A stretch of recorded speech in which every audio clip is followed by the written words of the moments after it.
नमस्कार, मैं हूं अर्चित और आप देख रहे हैं भाना इंडिया टीवी। चलिए रुक करते हैं आज की मुख्य खबर की ओर। आईआईटी जेईई मेन 2025 के परिणामों ने पूरे देश के युवाओं को झकझोर कर रख दिया है।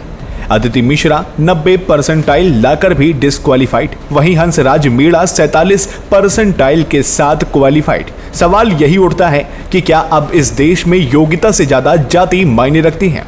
रात रात भर जाग कर मेहनत करने वाले छात्र जो आर्थिक संघर्षों से लड़ते हुए सिर्फ एक सपना देखते हैं, कुछ बनकर दिखाना, क्या उनका सपना सिर्फ इसलिए टूट जाएगा क्योंकि उनकी जाति सामान्य है?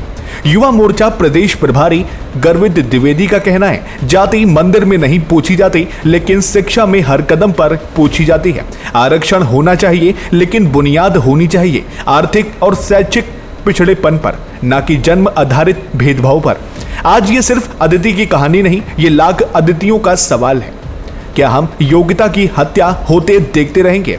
अब वक्त है नीतियों के पुनर्विचार का और एक ऐसे भारत की शुरुआत का जहां हर युवा को मिले समान अवसर बिना किसी जातिगत भेदभाव के। क्या कहना चाहेंगे आप?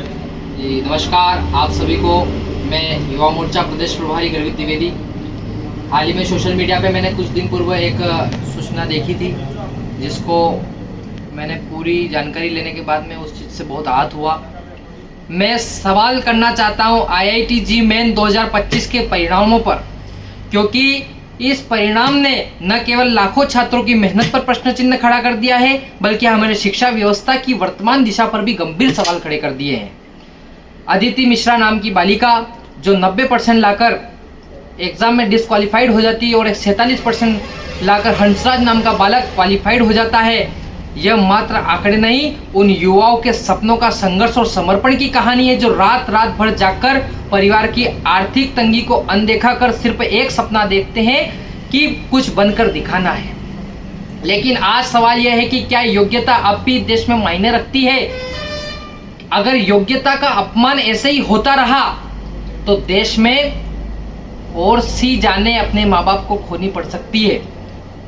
एक सामान्य वर्ग की छात्रा 90% लाकर भी योग्य नहीं मानी जाती और एक अन्य छात्र 47% के साथ प्रवेश की योग्य ठहरा दिया जाता है। यह केवल एक परीक्षा नहीं, बल्कि मेरिट की मौत है साहब, मेरिट की मौत है।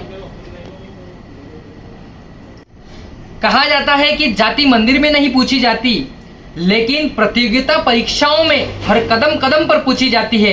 जाति के आधार पर सीटें आरक्षित है, अंक में छूट है, फीस में छूट है, कटऑफ में अंतर है और सुविधाओं की भरमार है साहब। लेकिन सवाल यह है कि गरीब स्वर्ण क्या करे? क्या यही सामाजिक न्याय है? हम ये नहीं कहते कि पिछड़े वर्ग को अवसर न मिले, मदद मिलनी चाहिए, लेकिन उसकी बुनियाद आर्थिक और शैक्षिक पिछड़ेपन पर होनी चाहिए, न कि जन्म के आधार पर। आज सवाल पूछना जरूरी है, क्या 90% लाने वाली छात्रा का दोष सिर्फ उसका सामान्य वर्ग में जन्म लेना था? बंद करो। क्या यह राष्ट्र केवल जातिगत पहचान के आधार पर आगे बढ़ेगा? क्या यह आरक्षण कभी समाप्त होगा या पीढ़ियों तक चलता रहेगा? अब वक्त आ गया है नीति की पूर्ण समीक्षा की जाए। जरूरत है एक ऐसी व्यवस्था की जहां योग्यता, मेहनत, आर्थिक और सामाजिक परिस्थितियों चारों को मिलाकर फैसला लिया जाए, ताकि न्याय सिर्फ नाम का न हो, बल्कि वास्तविक रूप से सबके लिए हो। क्योंकि देश तभी आगे बढ़ेगा जब हर युवाओं को समान अवसर मिलेगा, बिना किसी जातिगत भेदभाव के। चलो। क्या यह राष्ट्र केवल जातिगत पहचान के आधार पर आगे बढ़ेगा? क्या यह आरक्षण कभी समाप्त होगा या पीढ़ियों तक चलता रहेगा? अब वक्त आ गया है नीति की पूर्ण समीक्षा की जाए। जरूरत है एक ऐसी व्यवस्था की जहां योग्यता, मेहनत, आर्थिक और सामाजिक परिस्थितियों चारों को मिलाकर फैसला लिया जाए, ताकि न्याय सिर्फ नाम का न हो, बल्कि वास्तविक रूप से सबके लिए हो।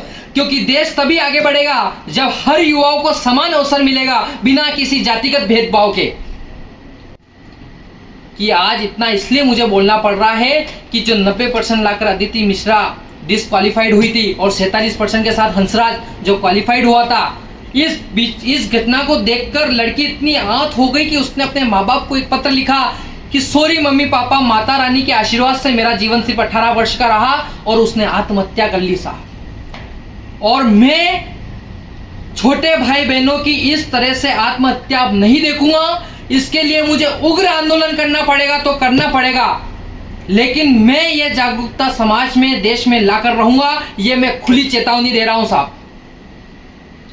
इस सिस्टम को आपको सुधारना पड़ेगा, सभी को समान अवसर दिए जाने चाहिए। धन्यवाद।